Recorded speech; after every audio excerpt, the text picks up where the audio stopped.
Chapter 36. In the Wilderness. For nearly 40 years the children of Israel are lost to view in the obscurity of the desert. The space, says Moses, in which we came from Kadesh Barnea until we were come over the brook Zered was 38 years, until all the generation of the men of war were wasted out from among the host, as the Lord sware unto them. For indeed the hand of the Lord was against them, to destroy them from among the host until they were consumed.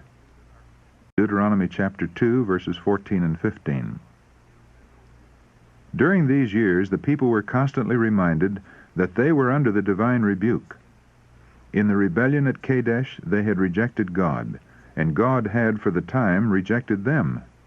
Since they had proved unfaithful to his covenant, they were not to receive the sign of the covenant, the rite of circumcision. Their desire to return to the land of slavery had shown them to be unworthy of freedom, and the ordinance of the Passover, instituted to commemorate the deliverance from bondage, was not to be observed. Yet the continuance of the tabernacle service testified that God had not utterly forsaken his people, and his providence still supplied their wants. "The Lord thy God hath blessed thee in all the works of thy hand," said Moses, in rehearsing the history of their wanderings. "He knoweth thy walking through this great wilderness. These 40 years the Lord thy God hath been with thee. Thou hast lacked nothing." And the Levites' hymn, recorded by Nehemiah, vividly pictures God's care for Israel, even during these years of rejection and banishment. "Thou in thy manifold mercies forsookest them not in the wilderness. The pillar of the cloud departed not from them by day, to lead them in the way, neither the pillar of fire by night, to show them light, and the way wherein they should go. Thou gavest also thy good Spirit to instruct them, and withheldest not thy manna from their mouth, and gavest them water for their thirst. Yea, 40 years didst thou sustain them in the wilderness. Their clothes waxed not old, and their feet swelled not."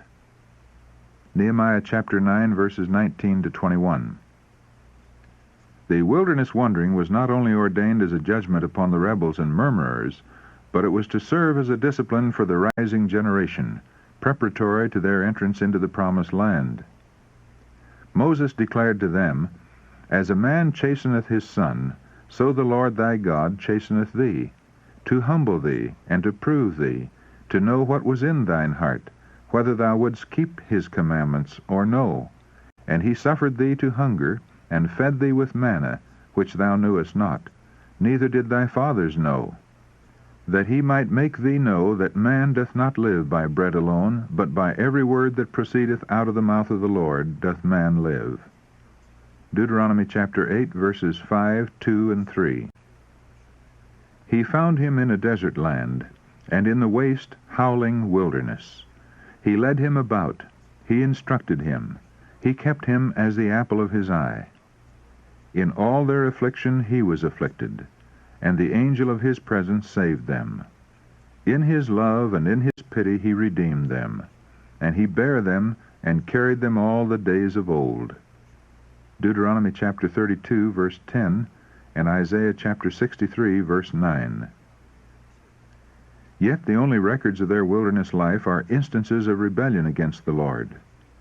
The revolt of Korah had resulted in the destruction of 14,000 of Israel, and there were isolated cases that showed the same spirit of contempt for the divine authority. On one occasion, the son of an Israelitish woman and of an Egyptian, one of the mixed multitude that had come up with Israel from Egypt, left his own part of the camp, and entering that of the Israelites, claimed the right to pitch his tent there. This the divine law forbade him to do, the descendants of an Egyptian being excluded from the congregation until the 3rd generation. A dispute arose between him and an Israelite, and the matter being referred to the judges was decided against the offender. Enraged at this decision, he cursed the judge, and in the heat of passion blasphemed the name of God. He was immediately brought before Moses. The command had been given, "He that curseth his father or his mother shall surely be put to death." Exodus chapter 21, verse 17. But no provision had been made to meet this case. So terrible was the crime that there was felt to be a necessity for special direction from God. The man was placed in ward until the will of the Lord could be ascertained. God himself pronounced the sentence. By the divine direction, the blasphemer was conducted outside the camp and stoned to death. Those who had been witnesses to the sin placed their hands upon his head, thus solemnly testifying to the truth of the charge against him. Then they threw the first stones, and the people who stood by afterward joined in executing the sentence. This was followed by the announcement of a law to meet similar offenses. Thou shalt speak unto the children of Israel, saying, Whosoever curseth his God shall bear his sin, and he that blasphemeth the name of the Lord, he shall surely be put to death, and all the congregation shall certainly stone him. As well the stranger as he that is born in the land, when he blasphemeth the name of the Lord, shall be put to death. Leviticus chapter 24, verses 15 and 16. There are those who will question God's love and his justice in visiting so severe punishment for words spoken in the heat of passion. But both love and justice require it to be shown that utterances prompted by malice against God are a great sin. The retribution visited upon the first offender would be a warning to others that God's name is to be held in reverence.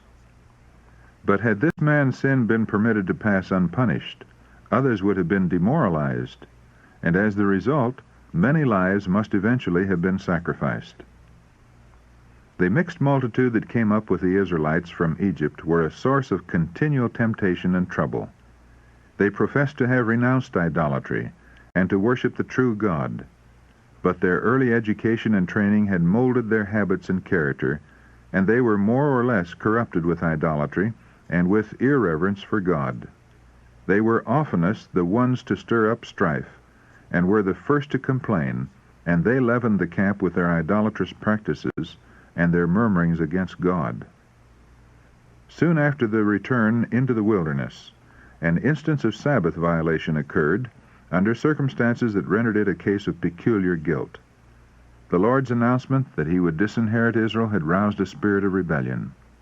One of the people, angry at being excluded from Canaan, and determined to show his defiance of God's law, ventured upon open transgression of the fourth commandment by going out to gather sticks upon the Sabbath. During the sojourn in the wilderness, the kindling of fires upon the seventh day had been strictly prohibited. The prohibition was not to extend to the land of Canaan, where the severity of the climate would often render fires a necessity, but in the wilderness, fire was not needed for warmth. The act of this man was a willful and deliberate violation of the fourth commandment, a sin not of thoughtlessness or ignorance, but of presumption. He was taken in the act and brought before Moses. It had already been declared that Sabbath breaking should be punished with death, but it had not yet been revealed how the penalty was to be inflicted. The case was brought by Moses before the Lord, and the direction was given, the man shall be surely put to death. All the congregation shall stone him with stones without the camp. Numbers chapter 15, verse 35. The sins of blasphemy and willful Sabbath breaking receive the same punishment, being equally an expression of contempt for the authority of God. In our day, there are many who reject the creation Sabbath as a Jewish institution and urge that if it is to be kept, the penalty of death must be inflicted for its violation. But we see that blasphemy received the same punishment as did Sabbath breaking. Shall we therefore conclude that the third commandment also is to be set aside as applicable only to the Jews? Yet the argument drawn from the death penalty applies to the third, the fifth, and indeed to nearly all the 10 precepts, equally with the fourth. Though God may not now punish the transgression of his law with temporal penalties, yet his word declares that the wages of sin is death, and in the final execution of the judgment it will be found that death is the portion of those who violate his sacred precepts. During the entire 40 years in the wilderness, the people were every week reminded of the sacred obligation of the Sabbath by the miracle of the manna. Yet even this did not lead them to obedience. Though they did not venture upon so open and bold transgression as had received such signal punishment, yet there was great laxness in the observance of the fourth commandment. God declares through his prophet, "My Sabbaths they greatly polluted." Ezekiel chapter 20, verses 13 to 24. And this is enumerated among the reasons for the exclusion of the first generation from the promised land.